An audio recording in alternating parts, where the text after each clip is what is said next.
जी ध्यान दें सभी। तो आज की नेक्स्ट क्लास शुरू करते हैं।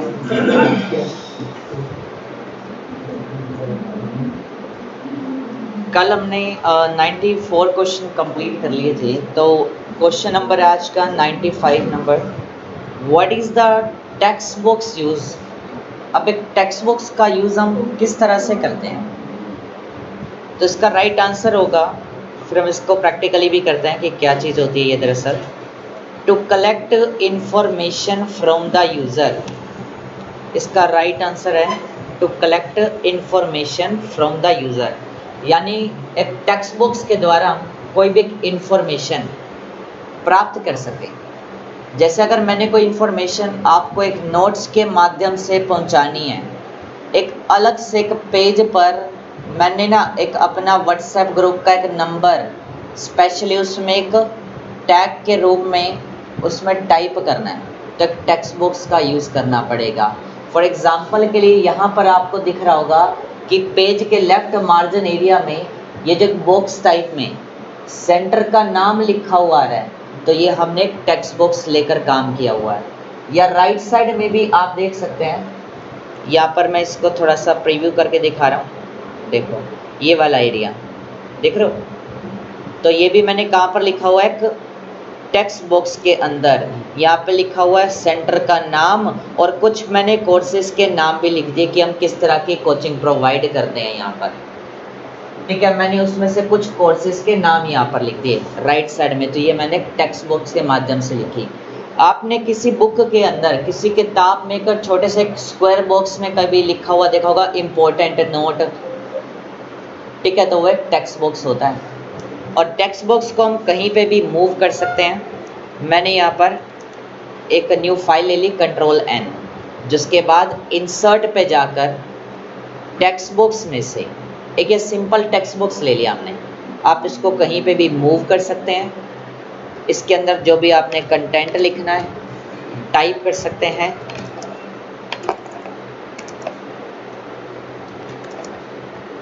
इस तरह से,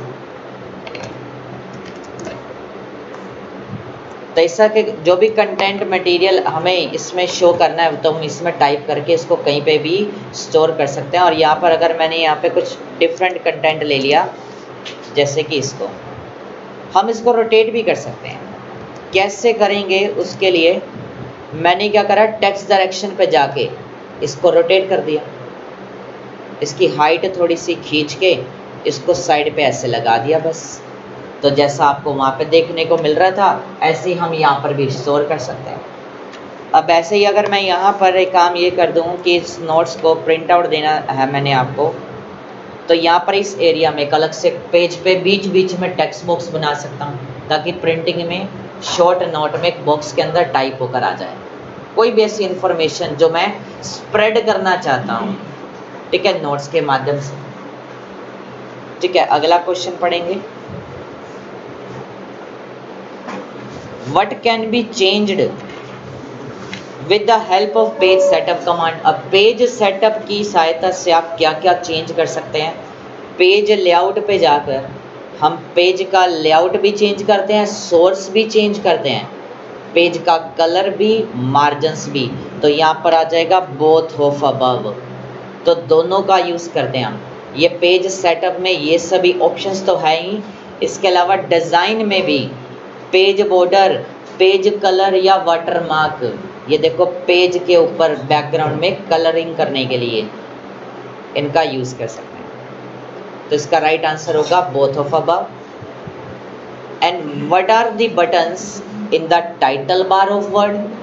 अब MS वर्ड में जो टाइटल बार में राइट साइड में 3 बटन दिए होते हैं, ये क्लोज का, मिनिमाइज, मैक्सिमाइज, रिस्टोर। अब बीच वाले बटन के 2 यूज़ होते हैं, छोटा भी होता है स्क्रीन से, ये हो गया रिस्टोर, छोटे करने को बोलता है रिस्टोर करना, वापस फुल साइज में करना यानी कि मैक्सिमाइज, बड़े साइज में फुल साइज, मैक्स यानी बड़ा लार्ज, और मिनिमाइज में स्क्रीन छोटी होके हाइड होके स्क्रीन से नीचे चली जाएगी। तो अब ये 3 बटन होते हैं। अब एक का नाम मिनिमाइज भी है, मैक्सिमाइज भी है, पर ओपन नहीं होता, तो यहाँ पे आंसर आ जाएगा ए एंड बी बोथ आ जाएंगे। And which bar is use to measurement the working area, तो सिंपल है, एक रूलर बार ही होता है जिसका हम यहाँ पर मेजरमेंट के लिए यानी पैराग्राफ सेटिंग करनी है या टैब सेटिंग करनी है या पेज की सेटिंग करनी है, तो उसके लिए रूलर ही तो होता है यहाँ पर, जो ये स्केल बनकर आता है। रूलर का मतलब एक स्केल मापने के लिए, मेजरमेंट के लिए यूज किया जाता है। अगले क्वेश्चन में है the command related to opening, saving और क्लोज MS वर्ड 2007 में कहाँ पर मिलते हैं ये सभी ऑप्शन। किसी फाइल को अगर हमें ओपन करना है या क्लोज करना है या सेव करना है, ये सभी ऑप्शन किस मेन्यू में मिलते हैं हमें? फाइल मेन्यू में। पर क्या यहाँ पे फाइल मेन्यू है लिस्ट में? नहीं है। होम में कहाँ पे है? दिखाओ, होम में कहाँ पे है? फाइल सेव करने का ऑप्शन ही नहीं है इसमें, तो ना तो यहाँ पे ओपन करने पे है, तो ऑफिस बटन में होता है। पर यहाँ पे ऑफिस बटन कौन सा है? जो 2007 वर्जन होता है ना, यहाँ पे जो लिखा हुआ है फाइल 2007 वर्जन में फाइल नहीं लिखा हुआ मिलता, ऑफिस बटन बना हुआ आता है उसके अंदर। ऐसा सेम आइकन आता है जैसा कि एक विंडो का लोगो होता है, माइक्रोसॉफ्ट का जो लोगो है अपना, इस टाइप का लोगो आता है उसमें। तो जैसा अगर मैं आपको शो कर देता हूँ कैसा होता है, ये देख रहे हो, ये रहा, ये 2007 की विंडो है, ये एक्सेल की स्क्रीन है। पर ये देखो ये वाला आइकन, ये यहाँ पर देख सकते हैं कि फाइल नहीं है, इसमें बटन बना हुआ आता है ऑफिस बटन के ही नाम से 2007 वर्जन के अंदर MS ऑफिस में। तो आगे पढ़ते हैं इसी में। तो ध्यान रखना फाइल का मतलब यहाँ पे ऑफिस बटन से होता है। तो फाइल पे जब हम क्लिक करते हैं तो यहाँ पर देखो ओपन भी है, save as, print, preview, export है, क्लोज है। तो ये ऑप्शन थोड़ा सा ध्यान में रखना, इंपॉर्टेंट कवर होते हैं थोड़े से। आप सभी को ध्यान होगा कि आपने क्वेश्चन किया होगा टू रिमूव और डिक्रीज हैंगिंग इंडेंट, आता है ना सभी को। कंट्रोल प्लस में T जब हमने प्रेस किया था, यहाँ से मैंने एक नई फाइल ले ली,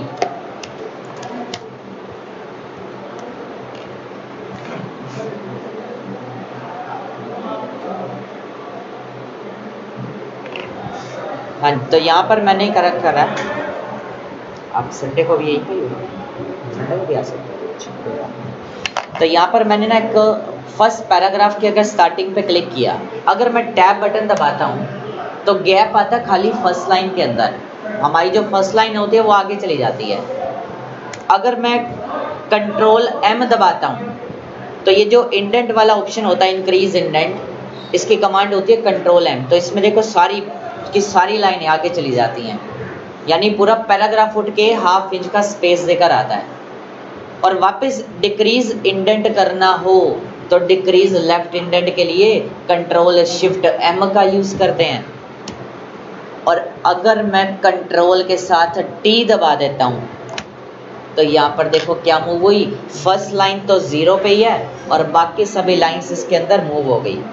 फर्स्ट लाइन को छोड़कर बाकी सभी लाइंस यहाँ पर मूव हो गई। तो ये होता है हैंगिंग इंडेंट इंक्रीज करना।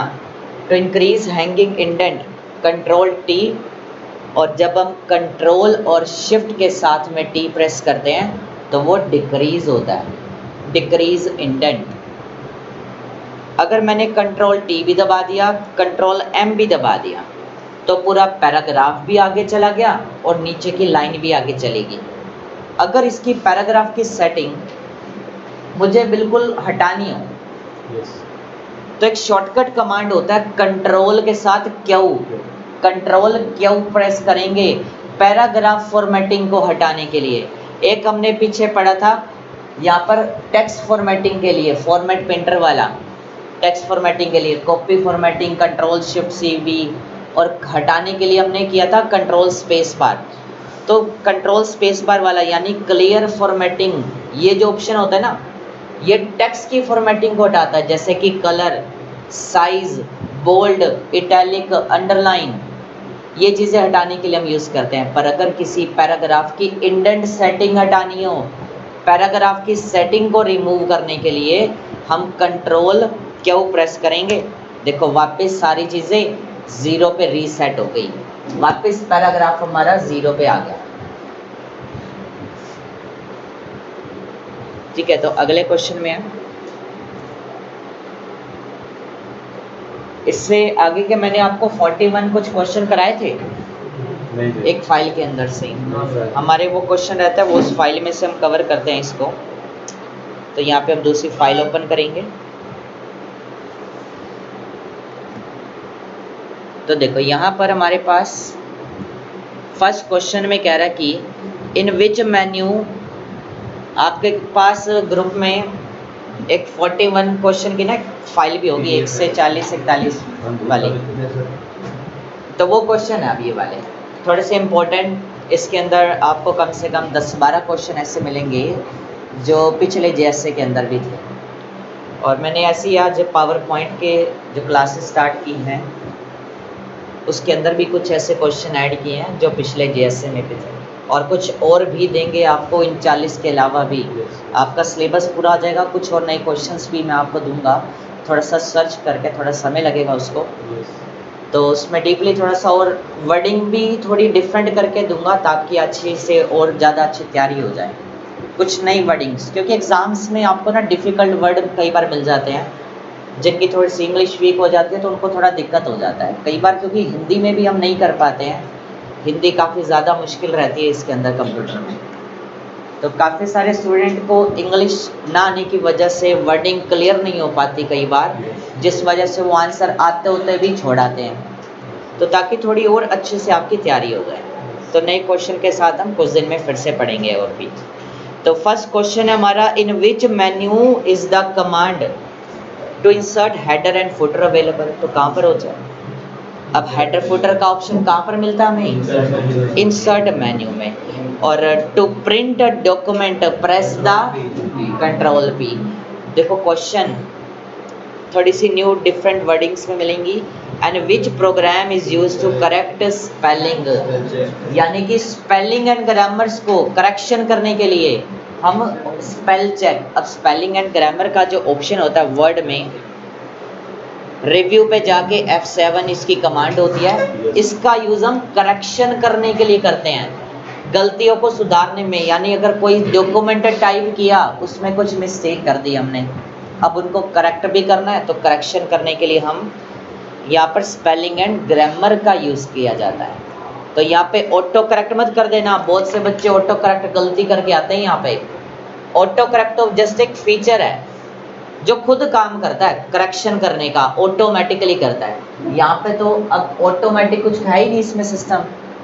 कह रहे हैं कि which program is use to, यानी कौन सा ऑप्शन यूज किया जाता है किसके लिए, टू करेक्ट स्पेलिंग, स्पेलिंग को ठीक करने के लिए कह रहा है कौन सा प्रोग्राम यूज किया जाता है। तो वर्डिंग को थोड़ा ध्यान से पढ़ना है। वहाँ पर बहुत से बच्चे इसमें गलती करके आते हैं कि क्वेश्चन में ऑटो करेक्ट दे दिया, बहुत बच्चे करके आते हैं। जब मैंने इसमें स्टार्टिंग में कराया था तो बहुत से बच्चों ने यही जवाब दिया था, ऑटो करेक्ट, ऑलमोस्ट हर बच्चे ने। तो इस चीज़ों का थोड़ा ध्यान रखना है आपको। अगला क्वेश्चन पढ़ेंगे, द वर्ड रैप। हमने पढ़ा था ना पीछे भी, वर्ड रैप क्या करता है, फीचर होता है जो खुद ही काम करता है। आप अगर किसी लाइन में काम कर रहे हैं, अगर आगे स्पेस खत्म हो जाता है काम करते करते, तो टेक्स्ट क्या हो जाता है, ऑटोमेटिकली नेक्स्ट रो में आ जाता है ना। अब मोबाइल में भी लिखते हैं, वैसे तो नहीं कि बिल्कुल आगे चलता ही जा रहा है। अब एक नोटबुक में भी लिखते हैं हम, लिमिटेड से एक विड्थ होती है 5, 7, 8 इंच की। अब आगे ख़त्म हो गया पेज, तो पेन कहाँ पे घुमाएंगे, हवा में तो घुमाएंगे नहीं, तो वापस हम हाथ को, पेन को डाउन कर देते हैं, नीचे ले आते हैं वापस नेक्स्ट रो में। तो ये वर्ड रैप करना बोलते हैं इसको। ठीक है, तो नीड के अकॉर्डिंग यहाँ पर जैसा लिखा है, automatically moves text, text move हो जाता है to another line as needed. And the next one is how many times undo और रीडू फीचर, 100 टाइम्स होता है। अब जितनी बार अनडू होता है उतनी बार रीडू भी होता है। तो एमएस वर्ड में हम 100 बार अनडू कर सकते हैं, तो 100 बार रीडू भी होगा। अगले क्वेश्चन में पढ़ेंगे, if you want to write, ये क्वेश्चन पिछले जैसे का है, want to write the first letter और of the first word at the beginning, यानी अब इसने जब भी कह दिया ना first letter of first word at the beginning, तो इसका मतलब एक ही हो सकता है, इसमें एनलार्जिंग वर्ड भी आ गया तो ड्रॉप कैप पे जाएंगे सीधा। अब देख रहे हो वर्डिंग कितनी डिफिकल्टी, डिफरेंट वर्डिंग्स के साथ एग्जाम में ऐसी ऐसी वर्डिंगें देंगे आपको घुमा देगी। अब आपने 1 से 200 क्वेश्चन कर लिए, आपको लग गया कि ये तो यार बड़े आसान है क्वेश्चन होंगे, बहुत से बच्चों ने कहा सर ये तो बहुत आसान है। दरअसल आसान अभी तक जो हम पढ़ रहे थे वो एक आसान मेथड था, वर्डिंग इजी थी क्योंकि सिंपल तरीके की, अब थोड़ी सी डिफरेंट भी मिल रही है आपको आगे, तो डिफ़िकल्ट आ जाती है ना जब, तब सर घूम जाता है। और वहाँ पे तो वैसे भी एग्ज़ाम में तो वैसे ही बंदा चक्कर खा जाए, होता है ऐसा कि आते होते भी सर चक्कर आ जाए, भूल जाता है सर, पता नहीं क्या हो गया था, हमें बेहोश हो गया था, ऐसा लग रहा था, चक्कर आ रहे थे जी। मैं तो इंतजार कर रहा था नींबू पानी दे जाए अब आपका कोई नींबू पानी तो क्या कोई कुछ भी नहीं देने आएगा, सीधा 108 आ जाएगी। तो अपना इंतजाम करके जाना है, अच्छे से ध्यान रखना है। तो क्वेश्चन है, if you want to write the first letter of the first word at the beginning, यानी अगर किसी भी पैराग्राफ के पहले वर्ड का पहला अक्षर एक लार्ज स्केल साइज पे अगर आपको चाहिए, तो इन स्पेशल वे भी लिखा हुआ आ जाता है, यूनिक वे भी लिखा हुआ आ जाता है, इन ए यूनिक और स्पेशल वे, डिफरेंट लुक में। तो ड्रॉप कैप कितने टाइप का, कितनी लाइन ड्रॉप होकर आती हैं, 3, मैक्सिमम 10। तो इंसर्ट पे जाकर मिलता है ड्रॉप कैप, इन मार्जिन और ड्रॉप्ड, 2 तरह की पोजीशन में हम इसको सेट कर सकते हैं सिर्फ, और बाय डिफॉल्ट यहाँ पे दिखा रहा है 3 लाइनें ड्रॉप्ड हो चुकी हैं, और मैक्सिमम हम इसको यहाँ से 10 तक कर सकते हैं, तो ये 10 लाइनों में आ गया, नन कर दिया वापस। अगले क्वेश्चन में आता है, while working in a text document of MS word, कह रहा है कि जब हम वर्क कर रहे होते हैं MS वर्ड डॉक्यूमेंट में, किसी भी टेक्स्ट में, MS word it selects the entire, यानी पूरा पैराग्राफ सिलेक्ट करना है by default when the mouse is clicked triple. जब हम किसी पैराग्राफ में डबल क्लिक करते हैं तो वर्ड सिलेक्ट होता है, 3 बार क्लिक करते हैं तो पूरा पैराग्राफ सिलेक्ट हो जाता है। अगले क्वेश्चन में, which of the following is not an option in the change case menu in MS Word, तो कह रहा है कि चेंज केस मेन्यू में MS वर्ड के अंदर कौन सा इनमें से ऑप्शन नहीं मिलता। देखो टाइटल केस हमें नहीं मिलता है, होम पे जाकर चेंज केस का ऑप्शन दे रखा है, क्लिक करा, देखो टाइटल केस नहीं है।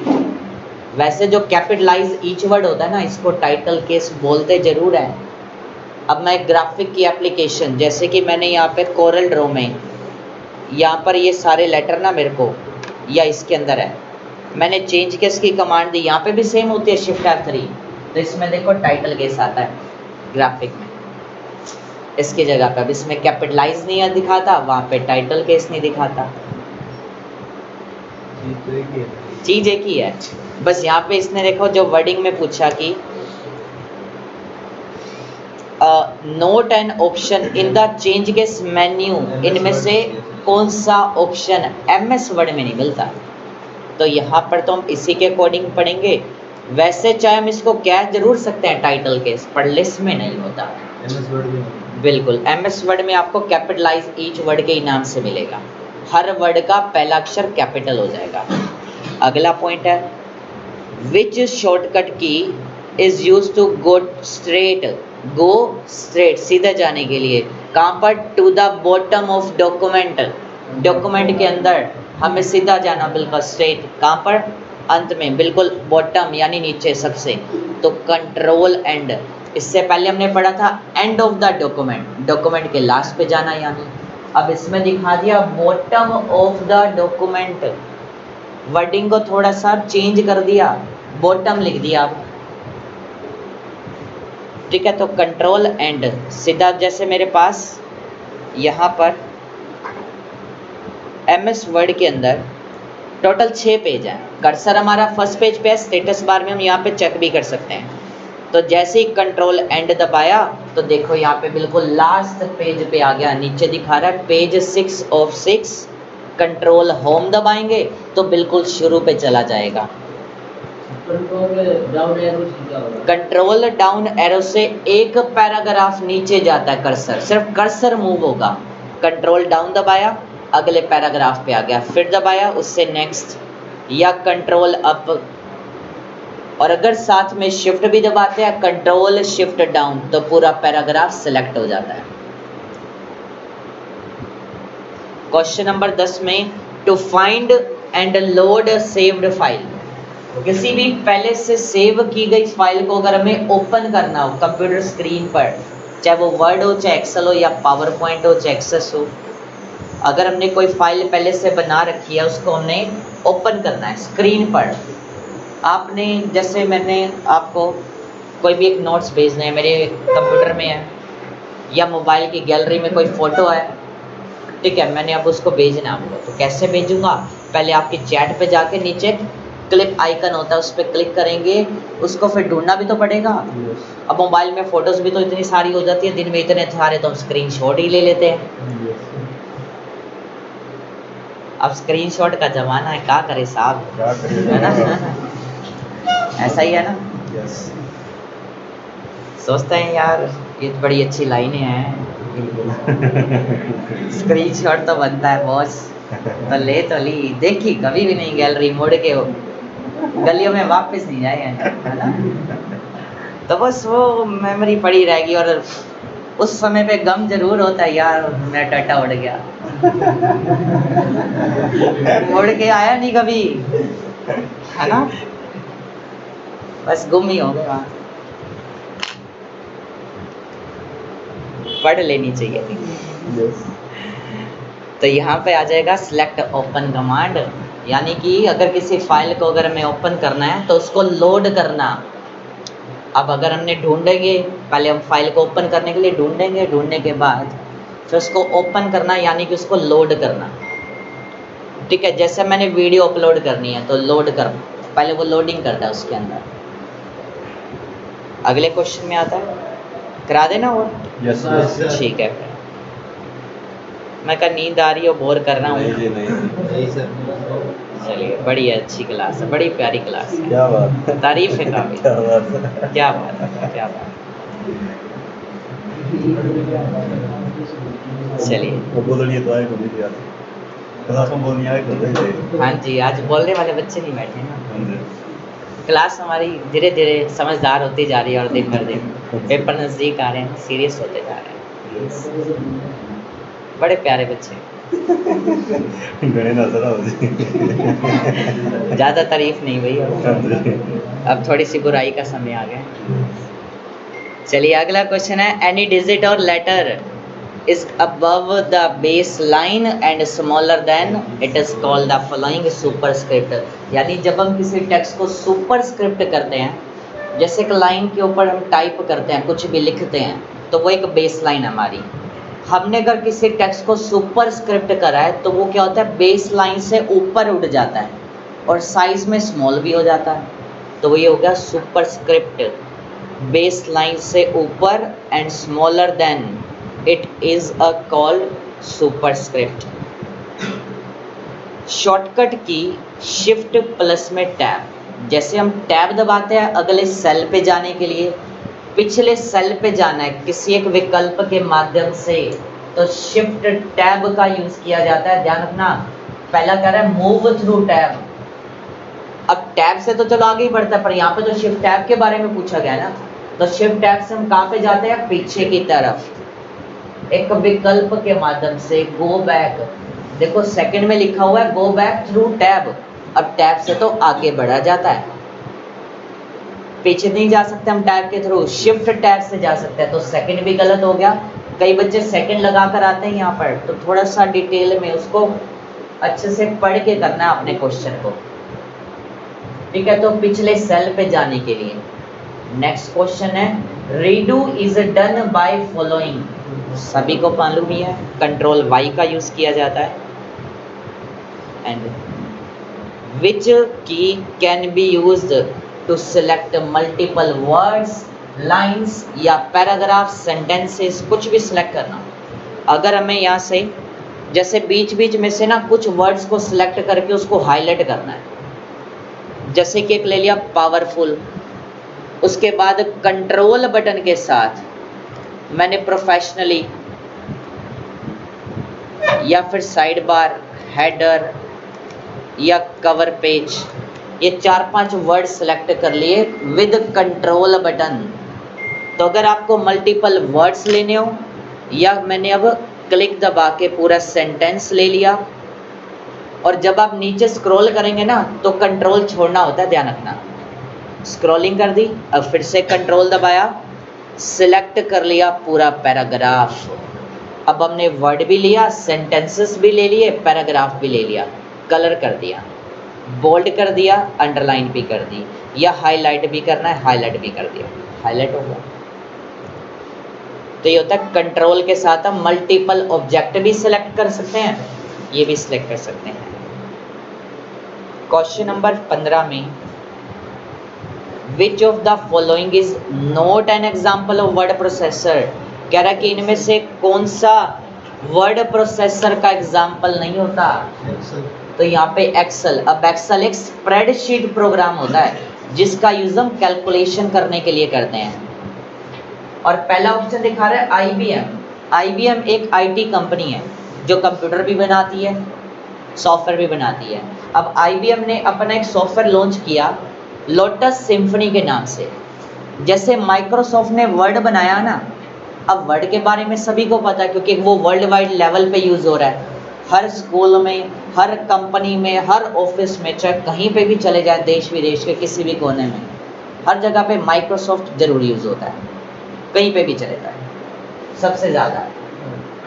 और ऐसे ही अब गूगल ने भी ना अपना निकाल दिया कुछ समय पहले, ऐसे ही एक्सेल का भी निकाला उसने, वर्ड का भी एक अल्टरनेट ऑप्शन बहुत अच्छा उसने भी ऑप्शन निकाल दिया कि अगर आप एमएस वर्ड में काम नहीं कर रहे तो गूगल का अगर आप एमएस वर्ड यूज़ करते हैं तो गूगल ने अपना नाम रखा गूगल डॉक्स के नाम से, जैसे थर्ड पॉइंट पे दे रखा है गूगल डॉक्स, गूगल डॉक्यूमेंट यानी कि, क्योंकि सेम नाम तो रख नहीं सकते। माइक्रोसॉफ्ट ने निकाला वर्ड के नाम से, गूगल ने निकाला गूगल डॉक्स, आईबीएम ने निकाला लोटस सिम्फनी के नाम से। तो ऐसे इसी तरह से और भी कई सारी कंपनीज हैं जिन्होंने अपने वर्ड प्रोसेसर निकाले तो सही बट कामयाब नहीं हुए। अब अगर हम कोई भी एक वीडियो या कोई भी सॉफ्टवेयर आज प्ले स्टोर पर सर्च करते हैं जिस भी कंपनी के, तो उससे रिलेटेड आपको कई सारे सजेशन में भी मिल जाते हैं, क्योंकि कंपनी एक तो नहीं है, ठीक है ना, उसके अल्टरनेट में और भी दोगी। अब पेप्सी है तो भाई लिम्का भी है, लिम्का है तो आरसी कोला भी है, वरना जाल्टा भी है। तो अलग अलग लोकल ब्रांड है तो एक ब्रांड भी होगी, ठीक है ना, तो अलग अलग है। And the next question is mail merge is a component of the following. Mail merge किसका कंपोनेंट है? एमएस वर्ड का। तो what is the maximum limit for screen zoom size? 500। यहाँ पे ना तो 500 है, ठीक है, तो यहाँ पे नन ऑफ दीज आ गया क्योंकि इनमें से कोई भी नहीं है। अगले क्वेश्चन में आ जाएगा the shortcut key is used to repeat the last section. अब रिपीट द लास्ट सेक्शन ये क्या है? डेफिनेशन है किसकी? रीडू की। तो रीडू करने के लिए तो हम कंट्रोल वाई दबाते हैं, पर यहाँ पे तो और ही कुछ आ गया। अब रिपीट द लास्ट सेक्शन तो रीडू भी होता है, पर यहाँ पे तो रीडू है ही नहीं, तो क्या समझिए गलत आंसर? नो। अब ये एक अलग ऑप्शन है रिपीट वाला, ये लास्ट एक्शन को री अप्लाई करता है, बार बार रिपीट करना। हमने जो लास्ट एक्शन यूज किया ना, सेम एक्शन दोहराने के लिए हम चाहते हैं सेम चीज अप्लाई करनी है। रीडू तो क्या करता है कि अगर मैंने कोई डेटा डिलीट करा, वापस लाने के लिए तो मंडू करते हैं, पर हम चाहते हैं नहीं वापस नहीं लाना था, वापस हटाना है। जैसे मैंने एक पैराग्राफ डिलीट कर दिया फर्स्ट वाला, वापस लाने के लिए तो कंट्रोल जेड से अंडू कर देंगे। अब अंडू से तो वापस आ गया, पर हम चाहते हैं नहीं वापस नहीं लाना, फिर से हटाना है, तो कंट्रोल वाई होता है लास्ट एक्शन यूज जो भी अभी हमने अप्लाई किया था वो वापस लगाने के लिए, यानी डिलीट किया था तो डिलीट हो गया वो, तो उसी एक्शन को रीअप्लाई हो गया वो एक तरह से। पर F4 कुछ एक अलग ही तरह का काम करता है, जैसे कि हमने यहाँ पर एक पैराग्राफ को ना सेलेक्ट किया, बोल्ड कर दिया, इटैलिक अंडरलाइन कर दिया, सबसे लास्ट में क्या किया मैंने। अब अगर मैं किसी भी टेक्स्ट को सिलेक्ट करके F4 बटन दबाता हूँ तो देखो क्या हो गया, वो लास्ट सेक्शन दूसरे पे भी अप्लाई हो गया। मैंने यहाँ पर एक पैराग्राफ सेलेक्ट किया, control shift greater than, size कर दिया 16 या मैंने 18 कर दिया यहाँ से। उसके बाद करा मैंने कलर, क्या एक्शन किया लास्ट में, तो यहाँ पे F4 दबा रहा हूँ तो आ गया कलर, तो यहाँ पे कलर आ गया। अगर मैं डिलीट कर रहा हूँ, अब F4 दबाऊंगा ना किसी भी काम को सिलेक्ट करके तो वो भी डिलीट हो जाएगा, तो ये काम करता है F4। दोनों में काफ़ी फ़र्क है। तो आज आपके 20 क्वेश्चन कंप्लीट करते हैं, 2 क्वेश्चन और पढ़ेंगे। Which of the following is not the valid version of office. कल आपका ना आगे तो नहीं कराऊंगा, पिछला पूछा जाएगा, सिर्फ रिवीजन क्लास रहेगी सिर्फ कल की, ठीक है। कल आगे नहीं करेंगे हम, कल का सिर्फ रिवीजन का बैच रहेगा, आगे नहीं बढ़ाएंगे कल। चलिए, which of the following is not the valid version of MS office. इनमें से कौन सा वर्जन वैलिड नहीं है MS ऑफिस का। देखो ऑफिस XP भी वर्जन है, 2010 भी है, मैनेजर नहीं होता, ठीक है। यहाँ पर मैनेजर नाम से कोई भी वर्जन नहीं होता है। और विच ऑफ द, और जो एक चीज़ और, माइक्रोसॉफ्ट ऑफिस को ना ऑफिस सूट भी कहते हैं, माइक्रोसॉफ्ट ऑफिस को ऑफिस सूट भी कहते हैं। कई बार क्वेश्चन आता है, आगे क्वेश्चन आएगा भी आपका, आपको शो करेंगे, पावर पॉइंट में भी आएगा, वर्ड में भी है आगे। Which of the following is not an example of operating system. अब इसमें से MS वर्ड क्या है, एप्लीकेशन सॉफ्टवेयर है, तो यहाँ पे कह रहा है कि ऑपरेटिंग सिस्टम का एग्जाम्पल नहीं है। उबंटू एक ऑपरेटिंग सिस्टम का नाम है, ऐसे ही लाइनक्स भी, तो ये लाइनक्स की कंपनी का है उबंटू भी, और विंडो 10 भी है, विंडो 11 भी है, लेटेस्ट विंडो है जो, ठीक है जी। तो आज के लिए सिर्फ इतना ही, तो कल मिलते हैं। Yes sir. ठीक है जी, कर लीजिए प्रैक्टिस।